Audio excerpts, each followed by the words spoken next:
Me habían vendido como el mismísimo Apocalipsis, aquella antesala del comienzo inevitable de la semana. Me habían dicho que era un tiempo perdido, desperdiciado, carente de recursos de forma y modo. Y bueno, hubo un tiempo en que lo creí. Sí, lo creí.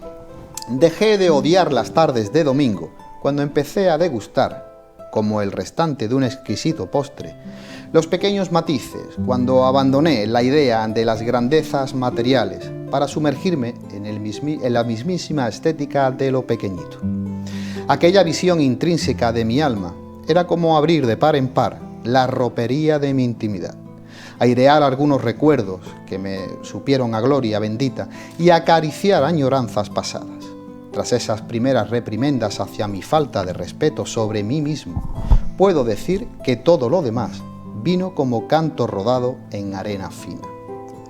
Los sentidos, criticados por el mismo Platón como fuente primordial de la contaminación del hombre, se abrieron para mí como un pericón de tornasoladas pasiones, las notas de un lejano piano que tras una titánica lucha consigue sobreponerse al viento que silbaba entre lo desolador de una calle vacía, el olor a café recién molido de algún vecino con más gusto que yo, o con mejor recuelo que el que yo tengo en mi alacena, aquella cigüeña que descansa como un escalador recién llegado a la cumbre, encima de una farola de extrarradio, abren de todo mi atención, son como las golosinas de mi conciencia. Me reúno de una cálida percepción del mundo que me sigue, una colección de posibilidades como libros me rodean, aquellos que abro y cierro maquinalmente sin leer nada realmente, solo por el placer connatural del propio acto del hecho. Ojeo, con visión escrutadora, la felicidad que está aún por describir. Toco a aquellos antiguos recuerdos que me miran de forma inquisidora, reclamando mi atención, mientras esquivo como ávido matador de toros, otros que me revuelven las entrañas. He aprendido a disfrutar cada momento, aunque sea un domingo por la tarde, y aquella misma víspera de aquel crepúsculo creciente, amarillento, encendido, como ascuas infernales, me regaló una tarde de tranquilidad infinita, sin cargas, sin tapujos, sin grandes pretensiones, una felicidad sin receta médica, a gotas. Muy buenas noches a todos, mi nombre y quien os habla Rafael Montaño García. Sean bienvenidos a Café de Levante. Hoy un Café de Levante que nos acercaremos al mundo de la investigación, al mundo de los libros, al mundo incluso un poco hasta de la política. Y para eso se encuentra con nosotros Alberto Castrelo González. Alberto, muchísimas gracias y todo un placer tenerte en este rinconcito de cultura de esta Baja Andalucía. Gracias a vosotros, Rafa. Es un gusto y un placer estar en un espacio como este, ¿no? Dedicado a cultura y demás. Oye, Alberto, a colación de lo leído, ¿eres un odiador de los domingos por la tarde? No, ¿qué va? Al revés.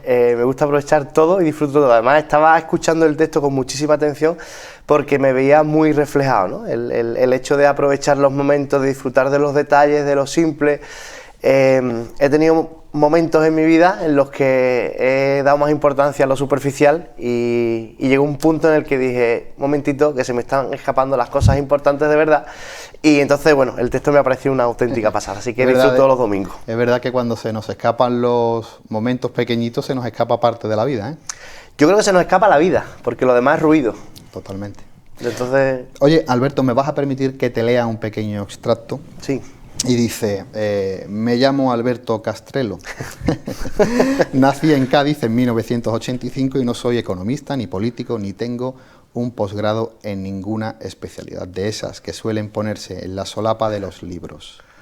Pero sí soy español, joven y tengo inquietudes y sentimientos que me llevan a hacer cosas como esta. Oye, Alberto, en pleno siglo XXI, este siglo tan rápido tecnológico en el que estamos metidos, ¿el acto de escribir, de investigar y de publicar es realmente un acto de rebeldía? Sí, creo que más que nunca. Y además depende mucho de lo que se escriba, porque creo que la rebeldía viene un poco refrendada por qué utilizas para ser rebelde y las palabras que se utilizan son muy importantes. Entonces yo creo que sí, que es una forma de rebelarse y de decir, se acabó. O sea, frente a las pantallas, frente al exceso de información, creo que lo mejor que uno puede hacer es investigar por su cuenta, dejar de escuchar las voces que nos venden y decir, bueno, pues esta es mi postura y esto es lo que tengo que decirle al mundo y a lo que me rodea, ¿no? Claro. Oye, Alberto, ¿cómo nace tu pasión por el mundo de la literatura, de la investigación y en general el mundo de los libros, por supuesto? Pues mira, te diré, Rafa, que no he sido nunca especialmente lector, salvo de cómics, pero no he sido nunca especialmente un niño de estos que digan ratón de biblioteca, ¿no? Que los recreos leía. No, he tenido hasta la adolescencia, pero sí que he estado ahí como el gigante dormido, porque en mi casa había muchísimos libros, mi padre tiene una biblioteca enorme y bueno, he estado siempre en contacto con ellos. En 2017, con 19 años, empiezo a coquetear un poco con la idea de escribir un libro que ya iba encaminado yo tengo 38 ahora, ya iba encaminado a tema político, pero bueno, con 19 años todavía no tenía claro qué es lo que, y lo dejé un poco ahí al libre albedrío. Pero me mudo a Madrid y a partir de ahí, en el ambiente de ese Madrid pre-15M, como que había un movimiento en el que escuchaba a gente de derecha hablar con sentido, a gente de izquierda hablar con sentido, y empecé un poco a interesarme. La Casa del Libro estaba a mi lado, había círculos de gente que se reunía para leer, y claro, eso fue lo que despertó al gigante dormido. La chispa, ¿no? La chispa, eso y lo que veía en la sociedad. Oye, es verdad, a la gente que se dedica a investigar, el mundo de archivos, el mundo de hemerotecas, el mundo de todo lo que puede llevar una investigación histórica, ¿no? Al final termina siendo los que menos leen.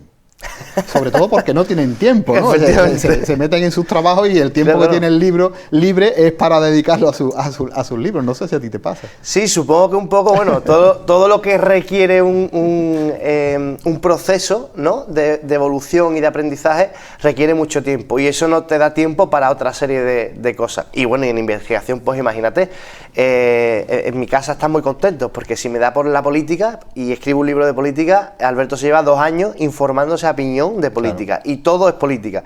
Si me da por la piedra, Alberto ve piedra, murciélagos y medio ambiente durante 4 años en cada cosa que... Entonces al final estás enfocado a lo que en ese momento le estás dando importancia, y eso te quita mucho tiempo para el resto. Ya, pero Alberto, por ejemplo, hay investigadores, hay historiadores que van haciendo trabajos de investigación dependiendo del material que le va cayendo en sus manos. A lo mejor son temas totalmente dispares o totalmente diferentes, y en cambio otras personas que se dedican a un tema exclusivamente y de ahí no sale. ¿Tú eres de los que cuando cae algo jugoso a tus manos le metes mano, o realmente tienes una proa, es como el barco que tiene la proa fija y no, sabes? Que va, mi barco es un caos, soy tremendamente caótico en los procesos, en las ejecuciones, en los horarios, en todo, soy un caos, pero soy muy creativo, entonces, y también soy constante cuando creo que la causa lo merece. Entonces, claro, todo lo que cae en mis manos, para que te hagas una idea, creo que tengo como 5 libros publicados. Primero fue un ensayo sobre política, me informé a piñón. El segundo fue una obra de teatro de comedia. El tercero es un libro de relatos cortos. El cuarto es la narración de una aventura solidaria que se llama Reto Kira, en el que cuento en primera persona. Y el último es un libro de historia sobre las canteras del puerto de Santa María. Temas totalmente dispares unos con otros. Estoy trabajando ahora en un cómic, en una novela gráfica, o sea que no tiene nada que ver una cosa con otra, ¿vale? Sí que hay ciertos patrones como solidaridad, sí, empatía, justicia, toda esa serie de cosas están trasladadas y se ve mi impronta en todos los... Claro. Pero son temas totalmente dispares. Claro, es que muchas veces cuando intentas cogerle entre comillas el corte a un investigador que tiene un abanico, al final no es fácil, ¿no? Porque claro, está tocando un reto solidario hasta un tema político, incluso a una investigación como el que vamos a hablar ahora sobre las canteras de San Cristóbal. Y hablando precisamente de este libro que tenemos encima de la mesa, que es el último, si no estoy mal informado, que has publicado, antes de entrar un poquito en materia, para los que desde nos están escuchando desde fuera no conozcan las canteras, ¿qué realmente qué son las canteras de San Cristóbal? ¿Qué contexto histórico? ¿Qué cronología? En fin. Pues las canteras de San Cristóbal, a ver cómo te lo resumo, para que la gente entienda la magnitud de lo que hay ahí escondido, ¿no? Las canteras de San Cristóbal podrían ser uno de los patrimonios más importantes y atractivos que hubiera ahora mismo en la provincia de Cádiz. Y lo digo, esto no es chauvinismo, el que las conoce lo sabe. ¿Por qué? Porque son canteras centenarias y milenarias, de las que se ha estado sacando piedra desde el yacimiento, o sea, el yacimiento fenicio de Doña Blanca, ¿vale? Ya tiene piedra de la Sierra de San Cristóbal. Las canteras subterráneas que hay ahí datan del siglo XVI, desde el siglo XV y XVI se empiezan a excavar y a sacar piedra de manera subterránea de la sierra. Y esa piedra está presente en la Catedral de Sevilla, claro, en el Castillo de Santiago de Sanlúcar, en todo Jerez y en todo el puerto de Santa María, en ciudades y pueblos colindantes. O sea, es una piedra que ha nutrido a muchísimas ciudades.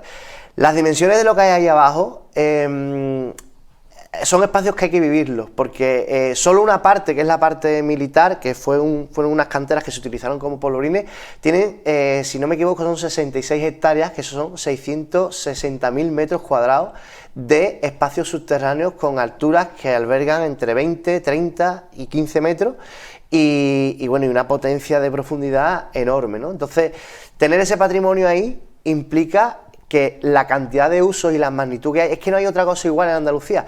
Para que os hagáis una idea, en Osuna está el Coto de las Canteras, que es una cantera del estilo de esta, pero es como está, digamos, de forma aislada, ¿no? Y en superficie. Esto es subterráneo y pueden ser, pues, 3, 4, 5, 6, 7, 10 veces lo de el Coto de las Canteras de Osuna. Lo que pasa es que desgraciadamente están que se caen, pero han sido importantísimas para la provincia. Oye, Alberto, ¿y cómo nace esa inquietud tuya por acercarte a ese mundo y terminar haciendo, yo creo que uno de los principales libros, ¿no?, que podemos encontrar ahora mismo sobre la historia de las canteras? Pues, Rafa, por casualidad. O sea, por casualidad, cayó en mis manos, ¿no? Nosotros empezamos a hacer ruta, yo salía con un patinete y con bicicleta y demás, entonces salíamos a hacer ruta, ¿no?, por la sierra, o sea, salíamos a hacer ruta por la zona, por el puerto. Hablando con un amigo, le explico, digo, oye, he visto un reportaje sobre unas canteras que llevo mucho tiempo queriendo ver y que no he encontrado nunca y que no escucho hablar, pero he visto una foto que me ha llamado la atención, a ver si vamos.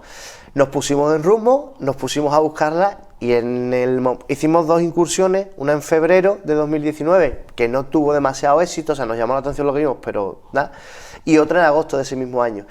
Y cuando yo entré, o sea, cuando yo vi la entrada de esa cantera, dije, Dios mío de mi vida, ¿esto qué es lo que es? ¿Cómo es posible que esto esté en el puerto? ¿Cómo es posible que esto esté así de dejado? ¿Y cómo es posible que para yo buscar información de esta tengo que irme a 40 archivos, está todo disperso, no hay nada claro? Y que las autoridades no se han preocupado por esto de ponerlo, las autoridades, digamos, locales no se han preocupado en ponerlo en valor, ¿no? Y a partir de ahí dije, es que es una deuda con la identidad portuense, es que nosotros hemos sido piedra en el puerto y en Jerez, y se nos ha olvidado, como se nos ha olvidado que hemos sido pesca, como se nos ha olvidado que somos bodegas, y parece que es que, bueno, no pasa nada, ¿no? Y es lo que hablábamos antes, es decir, si tú nos quitas las canteras, si tú nos quitas la bodega, nos estás quitando un pulmón de nuestra identidad. Claro. Y eso para mí es una injusticia, ¿no? Es una injusticia tremenda hacia nuestro ADN y hacia los que vinieron y lo que nos ha dejado la impronta de ser portuense. O sea, sanluqueño no se concibe sin la bodega y sin la manzanilla, no se concibe sin los langostinos y la gastronomía. Pues en el puerto no podemos concebirnos sin algo tan importante como la historia de nuestra sierra, ¿no? Oye, y cuando esas primeras incursiones, donde quizás tú todavía no tenías esa proa puesta, ¿no?, en hacer un trabajo, ¿qué ibas buscando? ¿Qué empiezas a rescatar? ¿Qué vas guardando de todas esas experiencias para poder elaborar este estudio? Rafa, si te digo la verdad, cuando yo llego allí, lo que me llama la atención es el espacio, ¿no? Y eso despierta la curiosidad. Y lo que voy buscando son más espacios. Entonces se traza un plan, yo trazo un plan de decir, bueno, con unos amigos, vamos a ir todos los fines de semana, porque esto hay que hacer un inventario. Es que no hay un inventario de lo que hay aquí. Por lo menos conocido. Pero un inventario, o sea, ¿qué es lo que inventariabas en sí? Las canteras que había. O sea, el número de canteras, claro, individuales que estaba dentro. En un primer momento la idea era ver el número de cavidades que había, porque entramos en 2 o 3 y decíamos que son totalmente diferentes, aunque siguen unos patrones de verticalidad, porque al final son zonas de saca, pero digo, es que esto necesitamos saber cuántas hay, porque tú le preguntabas y decía uno, no hay 40 y tantas, no hay 70 y tantas, no hay, y todos llevaban razón a su forma. Lo que pasa es que no había un compendio de toda esa información. Luego ya vas tirando el hilo, te vas informando y claro, una vez que ya te informas, la curiosidad te va pidiendo más información y te va demandando más acerca de ese sitio. No es simplemente la curiosidad del ignorante que llega allí y dice, uy, qué bonito, 2 fotos y me voy. Sino que lo que intentas es meterte. Entiendo, Alberto, y yo no conozco las canteras por bueno, haberlo leído y por otros avatares, pero no he estado físicamente allí, con lo cual hablo siempre desde dentro de la barrera. Entiendo que hay una zona que es más fácil de acceso, pero después, al ser tan enormemente grande, habrá zonas donde entrar en ello habrá sido todo un logro, ¿no? Incluso algo peligroso puede ser. Sí, peligroso es el lugar. Yo llevo la página de Canteras de San Cristóbal, Patrimonio Olvidado, y lo menciono mucho. Es decir, esto se ha hecho, o sea, yo me he metido en esos follones primero porque ha sido un lujazo y un gusto, pero aparte porque tenía esa deuda. Yo entendía que algo había que hacer. Pero no es un sitio ni para domingueo, no es un sitio para recreo, no es un sitio para disfrute de familias con niños, porque hay riesgos reales de derrumbe. De hecho, amigos nuestros se les ha caído el techo de una cantera estando en el fondo. La suerte fue que no pasó nada. Y esto no lo digo en plan de sí, o sea, es cierto, tienen nombre, se llaman Manuel, se llaman Alberto, o sea, sabemos que estaban dentro y se les vino un desplome. Es decir, que el riesgo es real, hay caídas a diferentes niveles, aquello está oscuro, está todo muy sedimentado, es decir, que hay riesgo real. Con lo cual, es un logro por eso, porque al final mi idea era documentar todas las canteras que hemos conocido y que hemos encontrado en un manual para que la gente que no lo conozca pueda conocerlo y no sea necesario que se ponga debajo de la techumbre que está a punto de caerse. Claro, y en cierta manera, entiendo que quizás la parte más superficial estaba vandalizada. ¿Se había cometido ya actos vandálicos, sí, el típico grupo que empiezan a entrar y ya empiezan a tocar lo que no deben? Sí. Mira, allí hay dos zonas muy bien marcadas. Está la zona militar, que dentro de lo que cabe está medio protegida, y digo medio protegida porque bueno, la gente allí se sigue colando y hay gente que pinta las paredes, que no entenderé eso en mi vida. O sea, píntate la pared de tu casa, compadre, porque es que... Y hasta una cantera que tiene no sé cuántos años de historia y siglos de historia para poner...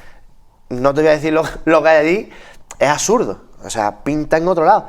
Entonces, actos hay, la parte de fuera, la militar está un poco más protegida, pero la parte de fuera es una escombrera. Claro. O sea, la gente somos así como sociedad, ¿no? Un amigo mío dice que en vez de sociedad somos suciedad. Y entonces la gente ve un agujero y dice, pues un agujero, aquí vuelco basura. Claro, pero ese agujero tiene entrada por otro lado y cuando tú llegas está toda la cantera llena de cables, animales muertos. O sea, que tampoco es un sitio que sea tremendamente agradable de visitar como para echar el domingo comiendo, porque estás al lado de basura, ¿no? Toda esa serie de cosas es de las que deberían de tomar nota las autoridades locales para decir, oye, esto que está aquí, por lo menos limpiarlo y adecentarlo, y en fin, que es un sitio que el logro principal está en haber entrado en las que eran más desconocidas, que no eran las que comúnmente los que les gusta la zona y demás conocen, y sobre todo el haber podido acceder a las militares con permiso y de la mano. Bueno, no, en este caso yo entré gracias a Diego Ruiz Mata. Oye, Alberto, cuando empiezas a tener esa impronta de la magnitud que tiene esas canteras, empieza a ponerlo el valor. Por supuesto, el libro es el hecho, la página web, ¿no? El blog el que nos cuenta. ¿Qué retorno has tenido? Retorno ya no solamente de la sociedad civil, sino también de la clase política del puerto. La sociedad civil, guay, muy bien. Hay un interés latente, oculto, sobre este tema. Y las presentaciones se han llenado, las exposiciones se han llenado, o sea que muy bien. Yo sabía que iba a ser un filón gordo porque, bueno, te mueves en el ambiente y sabes la expectación que hay con estos temas, ¿no? Además de la mano de Ruiz Mata, que estamos hablando de palabras mayores. Sí, Diego me ha prologado el libro y bueno, y me ha echado un cable con él. Él vio el libro porque yo necesitaba, o sea, yo no soy geólogo, no soy arqueólogo, no soy historiador, entonces necesitaba el respaldo de si estoy hablando de geología para que la gente entienda. Respaldo académico, ¿no? Claro, entonces yo le mandaba los textos a diferentes expertos en estas materias y me decían, está todo correcto, para adelante. La sociedad civil, muy bien, ¿vale? La sociedad política, o sea, la parte política, pues, hombre, yo no soy muy amigo de los políticos en general, pero sí que es verdad que en el puerto hubo un grupo político, no voy a dar siglas ni nada, que se reunió conmigo porque se interesó y lo llevó a pleno. En pleno, tú sabes, es pleno, está grabando y todo el mundo se pone muy buenos pelos y todos son muy buenas intenciones. No sé qué va a pasar. O sea, ahí la idea es que se ha quedado parado. Ahí la idea es que se fueran a poner de acuerdo unos con otros para llevar arriba al ministerio el tema de volver a recuperar las canteras militares, pero hasta ahí puedo leer.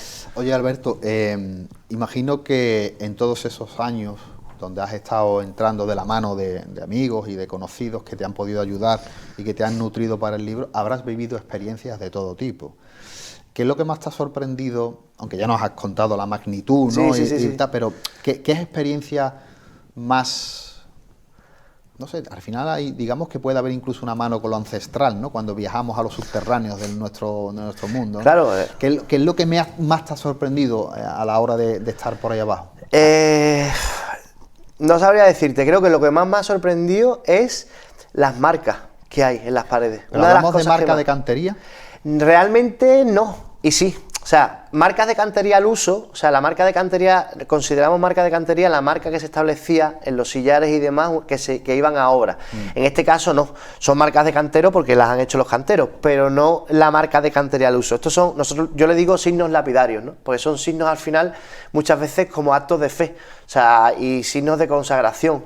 Se estipulaba cuando se abría una cantera o un nuevo tajo, se ponía el año, la fecha, el nombre de la cantera, que normalmente la vocación era pues tanto a vírgenes como a santos, Nuestra Señora del Carmen, Nuestra Señora de los Milagros, sí, un poco San Francisco de Asís, pidiendo un poquito, ¿no?, esa protección divina, ¿no? Exactamente, y normalmente va coronado con algún símbolo cruciforme, diferentes tipos de cruces. Pero luego también había muchas marcas de canteros que suponemos que fallecieron, ¿no? Porque en memoria de tal, ponen el nombre en memoria de tal, la fecha y la cruz. Hay cruces de Calvario, hay cruces patriarcales, o sea, hay muchos tipos de cruces que muchas veces se dan en casos que están juntas, ¿no? Y hablando con expertos me decían que eso podían ser o marcas de protección o marcas, bueno, en recuerdo de personas que fallecieron. ¿Cuál es la fecha más antigua que has podido localizar? Si no me equivoco, porque yo con la fecha soy un poco desastre, 1731, lo tengo en una foto, creo que es 1731 o 35, esa es la más antigua localizada. Hay una marca que pone 1410, pero por la altura a la que está, claro, creemos que es falsa, que no es, o sea, que 1410 no alude a ninguna fecha, y por el tipo de además estamos hablando de zonas donde no ha entrado ese vandalismo. Claro, zonas que no han entrado. Exactamente, estamos hablando donde no puede haber vandalismo de ningún tipo, sino que es una zona virginal, digámoslo así, ¿no? Espacios que porque hemos tenido acceso en canteras que estaban sepultadas y que hemos abierto por ubicaciones y por tal, hemos abierto y hemos entrado por un huequecillo y hemos visto espacios nuevos y canteras que hemos visto y salas y espacios que ya no están, que se han caído. Claro. Después, entonces hay fotografías. ¿Hay zonas de agua dentro? No hemos encontrado zonas de agua, no hay nada. Ten en cuenta que esto no son cuevas naturales, entonces al final no hay mucha humedad y las filtraciones que hay es porque baja desde el suelo, o sea, va impregnando. La arenisca es una especie de un terreno, una piedra que es porosa, entonces filtra muy bien el agua. ¿Ha habido prospecciones en tierra? No hemos hecho herramientas útiles de trabajo, nada, habéis encontrado bueno, nada. Hemos encontrado, pero porque estaban en superficie, porque por lo que sea nos hemos topado, que hemos sido torpes porque nosotros nos encontramos al principio de ir un compás de cantero de madera precioso, enorme, y lo dejamos allí. O sea, nosotros venimos a hacer la foto, a documentar, pero nos vamos y no tocamos nada. Pero los que vinieron detrás de nosotros pensaron que no era tan buena idea dejarlo allí, ¿no? Entonces muchas veces no sabe uno si es mejor coger las cosas y dárselo a personas que entienden, ¿no? Luego nos hemos encontrado alguna cuña de cantero que yo, por ejemplo, se la di a Diego Ruiz Mata, ¿no? Digo, mira, esto es mejor que lo tenga usted, que usted es un profesional de esto, y que el día de mañana, si hay un centro de interpretación, seguramente esté allí. Claro. En mi librería, en mi estantería no hace nada, claro, y para que venga otro y se lo lleve, claro, ya aprendí de lo del compás, ¿no? Claro. Oye, después de todo ese trabajo, Alberto, ¿quedan resueltas las dudas de la historia que pueda tener las canteras o siguen habiendo piezas? Sigue habiendo muchísimas piezas, porque de puzzle perdidas, ¿no? Claro, ten en cuenta, mira, nosotros hemos hecho un inventario, yo empecé a hacer un inventario incluso de las cruces que veíamos, pero realmente son inventarios un poco ficticios, porque nunca había un inventario real, ni de número de canteras, ni de cruces, ni nada hecho, entonces, de signos lapidarios, perdón. Entonces, es algo que está basado en nuestra experiencia. Pero si yo digo que hay 40 o 70 canteras, yo no sé si antes había más. Claro. Tampoco sé si los que vinieron antes, lo que yo considero dos canteras, porque tienen dos entradas diferenciadas, la consideraban como uno. Es una misma cantera con dos tajos diferentes. Entonces, claro, hay cosas ahí que al no haber información previa que se ha perdido, pues nosotros no podemos interpretarlas correctamente, ¿no? Por lo menos al nivel usuario y aficionado a la investigación que soy yo. A lo mejor un arqueólogo o una persona ducha en estos temas con otros medios sí que puedan sacar mucho más fruto. Alberto, antes de pasar a publicidad y también cambiar de tema, de registro, a nivel archivístico, ¿has encontrado material? Sí, a nivel archivístico hay material, porque ten en cuenta que se empiezan a regular, las canteras se empiezan a regular a partir del siglo XIX, hay reglamentos de canteros establecidos, entonces te vas al archivo del puerto y hay cosas interesantísimas. En Jerez también hay algo, pero en el archivo del puerto hay muchísima información muy, muy interesante, y de hecho, bueno, en el libro aparecen textos del archivo municipal y hablando de los litigios que había con el cabildo, con otros canteros, de gente que extraía la piedra sin permiso y sin licencia. El ayuntamiento del puerto cada 6 meses le renovaba las licencias a los canteros y no se podía extraer piedra porque era una fuente de ingresos brutal para el ayuntamiento. Claro, entonces había mucha gente... Además, lo que has contado al principio, estaba nutriendo, ¿no?, de materia prima a todos los palacetes, a casas de cargadores de India, bueno, castillos, palacios, iglesias, de prácticamente de toda la provincia. De todo, sí. Y luego también en archivos militares también hay información, porque esas canteras se empezaron a utilizar. Hay mucha gente que dice, no, estas canteras son las que se utilizaron cuando estalló el polvorín, lo de las minas en Cádiz, ¿no? El estallido de las minas en Cádiz. Eso fue en 1947, pero las canteras ya estaban utilizándose como lugar de almacenamiento, como polvorines de almacenamiento de munición, desde 1937, una cosa así. Claro. O sea que ya llevaba años utilizándose. Lo que pasa que cuando estallan las minas, se estaba construyendo todavía el Rancho de la Bola y entonces se desviaron a la Sierra de San Cristóbal, a las canteras que ya tenía ahí el Ministerio de Defensa. Muy interesante. ¿Vale? Oye, Alberto, pasamos unos momentos a publicidad y seguimos hablando. Muy bien, gracias, Rafa. Amigos de Café de Levante, nosotros volvemos tras unos anuncios publicitarios.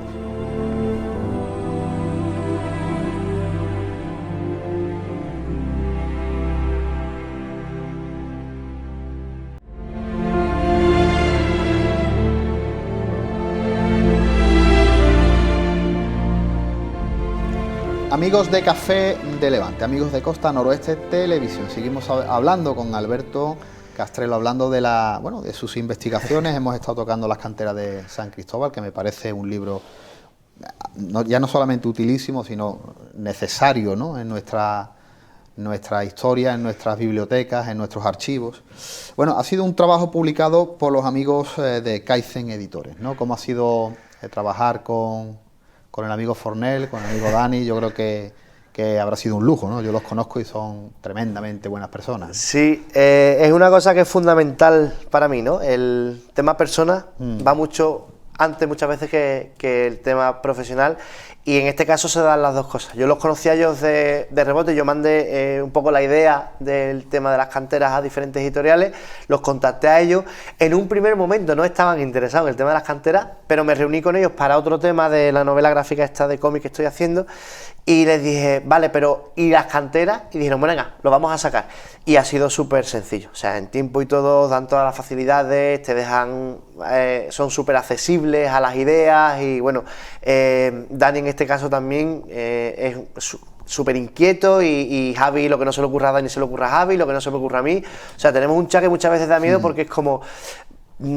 todo no vamos a poder abarcarlo, entonces vamos a centrarnos, por favor, y vamos a coger un camino, ¿no? Y luego, bueno, te dan muchas facilidades porque son súper transparentes a la hora de trabajo, ¿no? Esto va así, esto lo vamos a hacer así, estas calidades, esto podemos cambiarlo, qué te hace falta, te escuchan. O sea que muy, muy contentos con la editorial, la verdad. Oye, Alberto, habitualmente la gente que hace historia, la gente que hace investigación, suelen tener un vínculo muy, muy especial, ¿no?, con el patrimonio de su ciudad, ¿no? Evidentemente tú lo tienes, lo has demostrado con tu libro y con tus actuaciones, ¿no? Que es una ciudad del siglo XXI sin un patrimonio cuidado y puesto en valor. Pues una ciudad del siglo XXI sin un patrimonio, pues... es lo que se está convirtiendo el puerto de Santa María, en una ciudad del siglo XXI sin poner en valor su patrimonio, porque es nada, o sea, es una ciudad vacía, una ciudad espejo, que digo yo. Digamos sin identidad, ¿no? Claro, al final esto está pasando en muchos sitios. Cuando no es algo generalizado. Cuando tú entregas, bueno, yo hablo del puerto porque soy del puerto y lo conozco y veo, ¿no?, los fallos, y entonces, y además viajo mucho por trabajo y veo muchos modelos de ciudad.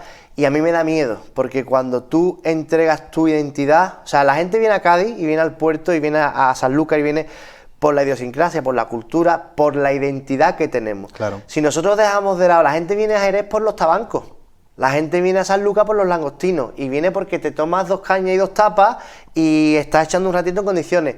No viene porque tengamos un McDonald's, no viene porque tengamos un centro comercial. Exactamente, porque tengamos grandes cadenas.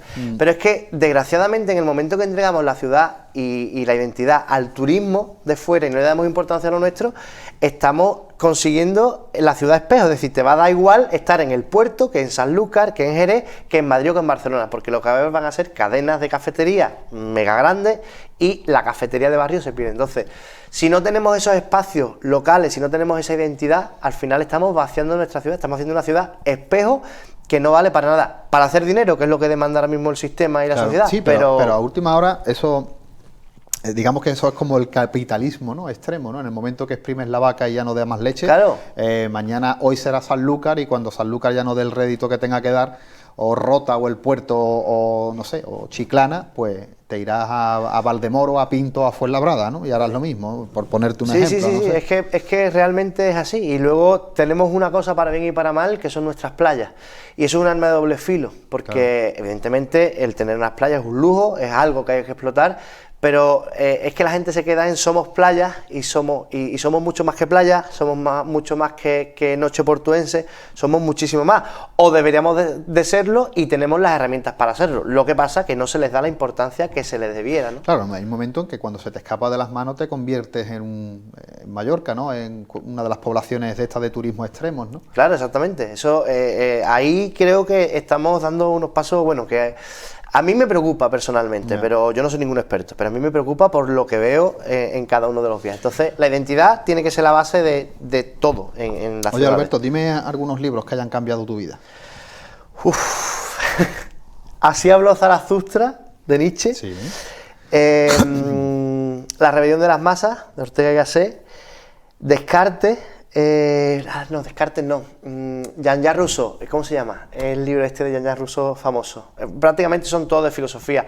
Hay otro que es también de José Luis San Pedro, también muy bueno. Vaya ramillete que has dicho, sí, macho. Además, Eduardo Galeano también. Es que el que se lea todos esos libros tiene una empieza a tener una percepción del mundo totalmente diferente. Es que Los mongoles en Bagdad, por ejemplo, de José Luis San Pedro, me parece una forma de tratar la actualidad y de ver lo que ocurría en aquel momento con el trío de las Azores y demás, sublime, ¿no? Porque en realidad está atacando a los valores de ese trío de las Azores y de esa sociedad, pero en realidad no está diciendo ningún disparate, ni está insultando, ni está argumentando todo lo que defiende, ¿no?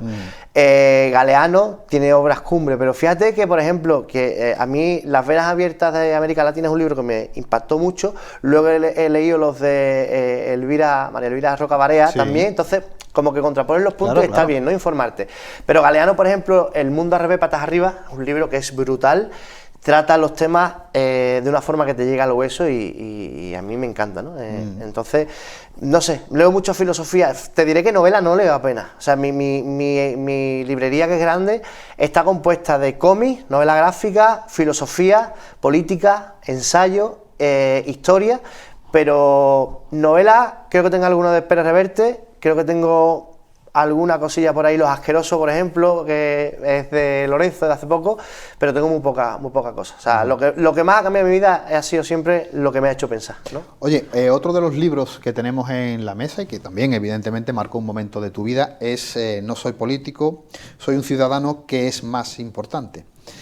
Oye, he estado hojeando el libro, estuve leyendo algunos extractos. Estamos hablando de un diario satírico dieciochesco, ¿eh? Sí, básicamente ese libro se escribió hace exactamente 10 años, porque salió en el 2013, yo tenía 27 años, posiblemente si hubiera escrito cambiaría algunas cosas, pero la base seguiría igual. Entonces ubico, ¿no?, a los que nos estén escuchando para que sepan en qué tesitura escribo yo eso. Yo estoy en Madrid, en esos momentos todavía no había surgido Podemos, no había surgido Vox. Yo presento el libro en septiembre del 2013, Vox surge en ese otoño, porque no sé si fue en octubre o noviembre. Bueno, yo estaba también metido en temas de política, iba a un sitio, iba a otro, o sea que estaba enterado, me interesaba mucho la política a nivel, digamos, personal, porque bueno, entendía que había que hacer algo. Claro, y entonces yo empiezo a tirar de hemeroteca, y la hemeroteca es una herramienta brutal, porque dices tú... ¿Cómo es posible que tú hace 4 años estuvieras diciendo esto y hoy estés defendiendo lo contrario, y que estaba defendiendo lo contrario hoy está defendiendo esto? Entonces yo veía ese bipartidismo, veía que los votantes no eran críticos con su partido, es decir, yo voto al PSOE y si a mí hoy el PSOE me está pegando la puñalada, pues está justificado porque es mi partido. Sí, pero es que lo que no quieren es que ganen el contrario. Claro, en el PP pasa lo mismo, ¿no? A mí hay una cosa que me llama la atención y es, si yo voto A y A me traiciona, yo me tendré que enfadar con A. Claro. Pero si yo voto A y A me traiciona, yo señalo a B. Esto no es así, o sea, tú tienes que ser crítico con los tuyos. Si tú no le tiras de las orejas a los tuyos, ¿qué le va a tirar? Claro. Entonces yo escribo eso y me tomo a coña todo, porque y además está todo bien hilado en el sentido de que yo no digo las frases textuales y hay un enlace que te lleva a la hemeroteca de YouTube, incluso para que tú veas a tu político, el que tú votaste, diciendo la mentira que estaba diciendo, la mentira que ha dicho, y cómo te la ha colado y cómo no ha hecho nada de lo que decía. Entonces, es un libro que son 100 páginas, 100 y poco páginas, porque necesitaba que fuera sencillo, que lo que hace es puntualizar todas las mentiras de los que en aquel momento manejaban. Mira, el cotajo, ¿no? yo, Alberto, te digo una cosa. A mí me gusta mucho también el mundo. Yo leo mucha política también, ¿no?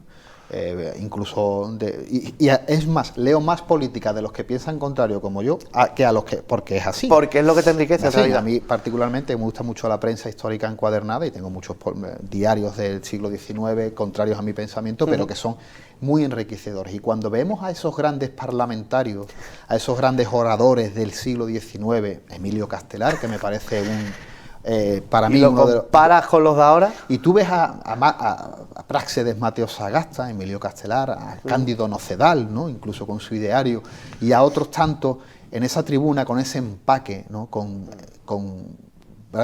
prácticamente sin notas por delante, hablando de historia, de filosofía, de política, de economía, de sociedad, y ese Emilio Castelar como un botijo, ¿no? Con ese bigote tirando las hojas, las cuartillas, ¿no?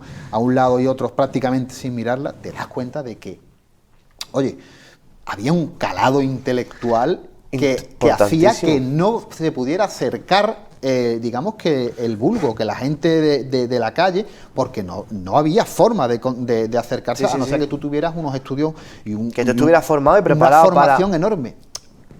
Hombre, eso ha cambiado muchísimo. Hombre, esto ahora es Sálvame. Nada, correcto. Esto ahora es política chatarra. Estamos en una sociedad líquida, como se suele decir, ¿no? Todo va muy rápido. Y consumimos... y todo se olvida mucho. Claro, muy claro. El problema es que esa es la historia, es líquido. Entonces, da igual lo que yo diga hoy, porque mañana se va a olvidar. Y además estamos en un mundo que es peligroso en el sentido de que no hemos tenido nunca tanta información, ¿vale? Pero no hemos estado nunca tan desinformados. Pero dice algún que otro filósofo, algún que otro politólogo, que la sobreexplotación de información es totalmente contraproducente, claro. Porque el ser humano, y es verdad, yo lo puedo notar en mí mismo, cuando tú tienes un bombardeo continuo de información, tú te blindas. Porque tú no te puedes convertir en un Don Quijote del siglo XXI, no puedes luchar contra todos los molinos que creas que son gigantes, porque si no tú no vives. No, te vuelves loco. Con lo cual... hay un momento en que tú te blindas y esto no me interesa, esto ha pasado esto en Palestina, ha pasado esto en Ucrania, ha pasado esto en Sudamérica, y hay un momento que tú lo vas obviando por salud mental. No, y hay cosas peores que es normalizar. Bueno, se normaliza la corrupción, se normalizan los crímenes. Entonces, esa normalización que nos lleva a la falta de sentimiento, bajo mi punto de vista, eso es peligrosísimo. Claro. Porque nos hace indolentes a todos. Pero entonces, ¿tú crees, Alberto, que la indiferencia de la sociedad es el mejor arma que tiene parte de la clase política? Hombre, claro. La indiferencia y la complacencia y, esas dos es lo mejor que le ha pasado a la clase política, porque ellos es un pueblo que no es exigente con sus políticos a todos los niveles, intelectuales y demás, es un pueblo que es como el perro dócil. Si tú tienes un perro dócil que no se revela nunca y que no te exige a ti como representante, ya no a la oposición, a ti como representante, no te exige, al final te están aupando a que hagas las fechorías que quieras. Yo soy muy repetitivo, yo lo he dicho muchísimas veces, pero no me importa, lo diré. Para mí mi autor de cabecera sigue siendo don Benito Pérez Galdós. Y cuando tú lees, fíjate qué manera tan bonita de acercar a la política a la gente, que es una novela con personajes inventados y reales que te cuenta la historia del siglo XIX en España. Brutal. Además, de una manera brillante. Sí. Brillante. Bueno, los episodios nacionales son una maravilla. Es brillante. Tú imagínate hacer unos episodios nacionales del siglo XXI, ¿no? O sea, sería tremendamente interesante. Claro, hacerlo con con la soltura que lo hacía Benito, Sí. sería difícil. No, y luego Benito se tenía que enfrentar a las redes sociales, a que todo el mundo opine, a que todo el mundo diga, ¿sabes? ¿Sabes cuál es el problema que tenemos? Que nos han dado el derecho a opinar sin tener el deber de escuchar, y eso es brutal. Claro. Eso es brutal. Claro, yo recuerdo, te voy a contar una anécdota. Yo tengo un buen amigo mío, ¿no? Afiliado, bueno, era anarquista desde joven, ¿no? Y iba con su libro de La lucha, ¿no? De Adolf Hitler, y le decían, oye, pero dice, hombre, este libro es magnífico, yo tengo que pensar qué es lo que piensan los que piensan diferente a mí, ¿no? Claro, O sea, claro. Y era una manera, era una tesis de entender Es literal, la política es literal. brillante, ¿verdad? Es literal. O sea que... Bueno, pues yo tengo aquí una frase, mira, te la voy a leer, porque decía Octavio Paz, dice, las masas humanas más peligrosas son aquellas en cuyas venas han sido inyectadas el veneno del miedo al cambio. Alberto, ¿tú piensas que somos animales de costumbres?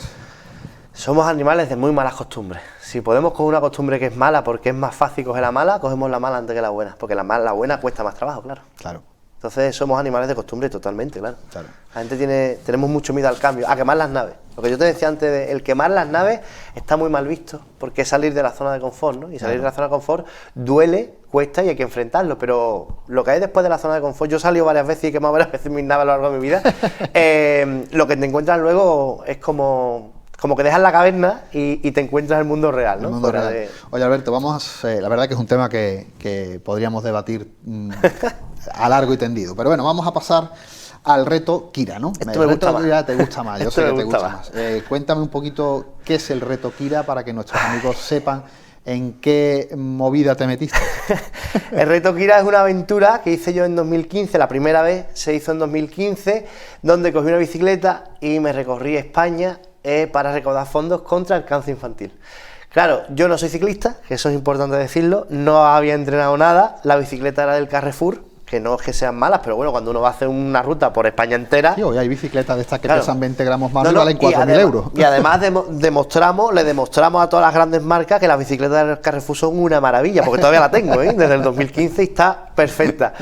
Y me fui desde Cádiz hasta Gijón, de Gijón tiré para Bilbao, pasando por Vitoria y demás, y de ahí tiré para Madrid, y de Madrid para abajo otra vez, 2.200 kilómetros. ¿Y eso fue por...? Eso fue para recaudar fondos contra el cáncer infantil, a favor de la asociación Pablo Ugarte. Y bueno, ese es uno de los puntos de inflexión de mi vida, donde esto que hablábamos, ¿no? Quemé mis naves. Yo estaba trabajando, estaba bien posicionado, estaba bien mirado, estaba contento en mi trabajo, pero tenía más tiempo de trabajo que de vida.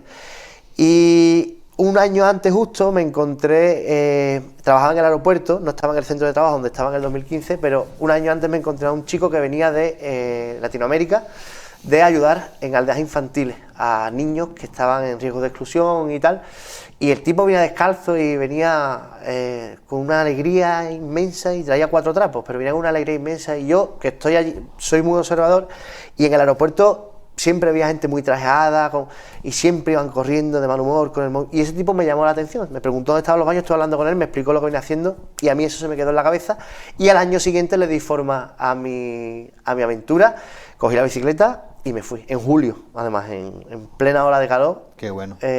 Y bueno, la acogida fue brutal. Después se hicieron 2 ediciones y ese primer libro lo que narra es la aventura de esa primera vez con el reto Kira. Y oye, cuando una persona se abarca esos retos, ¿no? Sobre todo de una manera solidaria, no sé, digamos que te acerca un poco más a... Pues, ¿se vuelve a poner los pies en la tierra?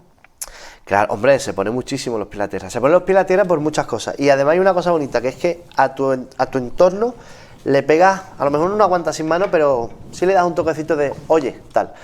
Primero porque le rompes los cánones, ¿no? Es decir, ¿qué necesidad tienes tú de irte a hacer esto en pleno julio cuando podías estar en la playa tranquilamente? Es decir, bueno, pues hay unas necesidades que no son las de estar comiendo y estar bebiendo y estar... No, un gorrino tirado. El yo, claro, ¿verdad? Necesito hacer algo por los demás, que además creo que es la forma más bonita de ser feliz, ¿no? Entonces le pegas la guanta sin mano a los que creen que no se puede o que no merece la pena hacerlo. Y luego, o sea, te encuentras con que todo lo que te viene es positivo y te nutres de eso, y por eso es por lo que empiezas un viaje como este. Oye, ¿te meterías en otra en otro reto? Sí, hombre, nos hemos metido 2 veces más. Entonces el vamos. tercero fue en patinete, yo en patinete y un amigo mío en monociclo hasta Santiago de Compostela, y el segundo fue con una amiga hasta el Mulhacén. O sea, Oye, entiendo que eso tendrá una preparación. Nada, eso tú vas a... Yo lo digo siempre, entrenado lo hace cualquiera. Lo importante de esto es que era un ejemplo de voluntad, no de entrenamiento. Si tú coges un ciclista que hace ultramaratones, seguramente corriendo te hace lo que sea, o sea, un deportista. Lo importante de esto era la voluntad, y que al paso iba saliendo gente a ayudarte porque era consciente del esfuerzo que estabas haciendo. Oye, Alberto, ¿entiendes la vida sin tener proyectos que te ilusionen? No, hay que tener proyectos todos los días. Es una pregunta fácil. Pero... Sí, es una pregunta fácil, claro, no. Si no tenemos proyectos, no tenemos... O sea, proyectos hay mucha índole, pero que me emocionen, no que me ilusionen, que me emocionen. Yo soy muy visceral y necesito que las cosas me emocionen para yo ponerme a hacerlas. Y la emoción pasa por estar en contacto con la gente. Y creo que eso es maravilloso, porque al final todo lo que hago, lo hago porque hay un trasfondo humano detrás. Las humanidades creo que son las grandes olvidadas del sistema capitalista y del sistema en el que vivimos, y todo lo que no es producción y todo lo que no te renta económicamente parece que no tiene otro tipo de recompensa. Y la recompensa que no es económica es mucho más grande que la que te repercute económicamente. Claro. Bajo mi punto de vista. Oye, has mencionado a lo largo de la entrevista varias veces el mundo de la ilustración, del cómic. Vamos a tocar un poquito, Alberto, si te parece eso, porque me gustaría que me contases en qué estás metido y qué significa. Bueno, pues mira, yo tengo una página que se llama Castrelo Art, que ahí lo que hago son ilustraciones y está muy vinculado al tema del carnaval. Entonces ahora estoy liado con un tema cómic también, tema carnaval, pero hay mucha filosofía dentro de esa ilustración. Y bueno, justo hace una semana o 2 creo, estuve en el Salón del Cómic de Montijo, porque hicimos un cómic con tema de inclusión para Ampey, en Badajoz, exactamente. Entonces me invitaron y fue una jornada muy bonita. Yo estaba en varios salones de cómic, y el año pasado estuve en el de Santa Cruz de Tenerife también, por el tema de un cartel que gané, me invitaron, pero el de Montijo especialmente es muy bonito porque hay un cómic que se llama Inclusion Man, que lo hacen chicos de allí, que es un superhéroe que va a favor de la inclusión, ¿no? Y son chicos que hacen, los chicos que hacen el cómic tienen diferentes tipos de discapacidades intelectuales, pero, o sea, el trabajo es una maravilla y es una forma de explicarle a la gente. El problema con la discapacidad no la tienen las personas que nosotros llamamos discapacitados. El problema con la discapacidad la tenemos los que nos creemos capacitados, porque nosotros ponemos la barrera donde ellos no la tienen, sino que nosotros ponemos la barrera porque pensamos que nosotros no seríamos capaces de hacer esas cosas. Pero si todos tenemos algún tipo de discapacidad, todos, en mayor o cierta medida. Si tú le das las herramientas a las personas, las herramientas adecuadas. Yo soy malísimo en matemáticas, o sea, yo soy horroroso en matemáticas. Entonces, yo tengo una discapacidad en matemáticas brutal. Si tú midieras mis éxitos por las matemáticas, sería un fracasado. Si lo mides por la parte de las artes, a lo mejor no tengo tantos fracasos. Pues eso es lo que pasa con la discapacidad. O sea, muchas veces ponemos las barreras por lo que nosotros creemos que es una barrera. Sí, y cuando, mira, has tocado un tema tremendamente interesante, porque ahí nace, o podríamos hablar incluso de lo importante que es nuestra educación de joven, la infancia. Es verdad que es lo que es el patrón que te marca para el resto de tu vida, ¿eh? Claro, es fundamental. Es el patrón, que te marca el resto. Puedes corregir, digamos que puedes hacer cosas para corregir en tu juventud, ¿no? En tu madurez, pero esa memoria ancestral con nuestros primeros años es brutal, ¿eh? Es brutal. Si no, bueno, nada más que tenéis que probarlo. Si tenéis 2 hijos, a uno está en todo momento diciéndole, no puedes, no lo hagas, ten cuidado, te vas a caer, y a otro no lo corrijas, sino ayúdalo, o sea, apóyalo, corrígelo y dale las herramientas para que a mi hija, por ejemplo, el catascala. Yo a mi hija tiene 2 años, no le he dicho nunca, te vas a caer, no puedes, ten cuidado. Al revés, ¿quieres subirte? Tranquila. Esto va aquí, yo te ayudo. Creo que es la forma. Y la sociedad tiene que aprender de esas cosas, ¿no? Es que los modelos educativos están cambiando muchísimo, ¿no? Incluso hablabas tú antes de que te gustaba mucho la política y la filosofía. Claro, cuando tú eliminas filosofía, eliminas la manera de entender el pensamiento humano, de tener un pensamiento crítico para bien, para mal, para... Claro. De alturas y de... Eso es Pero sé. vuelvo a lo mismo, la filosofía no es medible. La filosofía tiene dos problemas. Una, que no es medible económicamente. Posiblemente si alguien vende algo de filosofía y se vuelve viral y vende miles de unidades, todo el mundo querrá filosofía. Pero la filosofía tiene el problema de que no vende.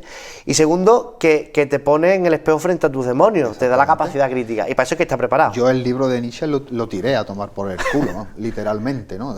Hubo un momento en que lo tiré porque me machacaba, ¿no? Claro. Yo decía, joder, que Pero eso es sanísimo. Claro, o sea, eso yo es creo que eso es sanísimo. sanísimo. La capacidad crítica para tú poder decir hasta aquí, ¿no? O sea, esto sí y esto no. Y yo siempre he sido el niño del por qué. Eso sí que es verdad. A mí me decía la gente, de chico, cuando no leía ni nada, Alberto, esto tienes que hacerlo. ¿Por qué? Porque lo digo yo. Pero porque lo dices tú, lo puedo decir yo también. ¿Sabes? Era como el niño puntilloso de ¿por qué? Dame una explicación, argumentame. Entonces la filosofía te da esa herramienta. Claro. El decir, un momentito, esto es así, ¿por qué? Entonces te da muchas herramientas para entender muchas cosas, como los enfados de la gente, los distanciamientos, muchas cosas que te sirven para empatizar. Alberto, personas como tú, con inquietudes, que necesitan buscar esos momentos de ilusión, ¿no? ¿Qué significó para ti el confinamiento? Yo lo disfruté enormemente. Que yo también. Yo lo disfruté enormemente. ¿Sabes lo que pasa? Que mi gran problema, y entiéndanme, es mi trabajo. Mi gran problema en el sentido de necesito trabajar porque necesito producir, evidentemente, y yo disfruto mucho en mi trabajo, pero claro, tengo tantos hobbies y tantas inquietudes que no me abarca el día. Claro, llega el confinamiento y dicen, vas a tener 24 horas para hacer lo que tú quieras. Yo no tenía encima entonces ni niña todavía, ¿no? Que lo hubiera disfrutado mucho más quizás con la niña, porque encima hubiera podido estar 24 horas con ella. Vas a tener 24 horas para hacer lo que tú quieras. Claro, yo vi un mundo de posibilidades que yo decía, me da muchísima pena por la situación y lo que es, pero a nivel personal, yo no hubo un día que dijera, otra vez aquí encerrado. Claro, no. ¿Sabes? Por supuesto, yo tampoco. Y bueno, y hay gente que dice, claro, es que tú vives en una parcela. O sea, ya había días que me levantaba por la mañana, me ponía en mi escritorio a leer, a dibujar, a hacer cosas, y me daban las 8 de la tarde encerrado en mi casa y no salía al patio siquiera. O sea, no necesitaba salir al patio porque tenía muchas inquietudes. Tengo por leer no sé cuántos libros en casa, entonces esa serie de cosas, ¿no? A mí me dan la vida, la verdad, el tiempo para mí, vamos. Oye, Alberto, ha sido un verdadero placer tenerte. La verdad que encantado de que nos hayas contado todas las experiencias y que podamos volver a sentarnos aquí con nuevos proyectos que tengas entre manos. Yo también lo espero, Rafa. Ha sido un gustazo, la verdad, estar en tu Café de Levante. Pues muchísimas gracias. Gracias. Amigos de Café de Levante, nosotros volvemos para la semana que viene con nuevos invitados, nuevos temas sobre nuestra mesa. Por mi parte, desearos a todos muy buenas noches y un saludo de este que os habla un tal Montaño.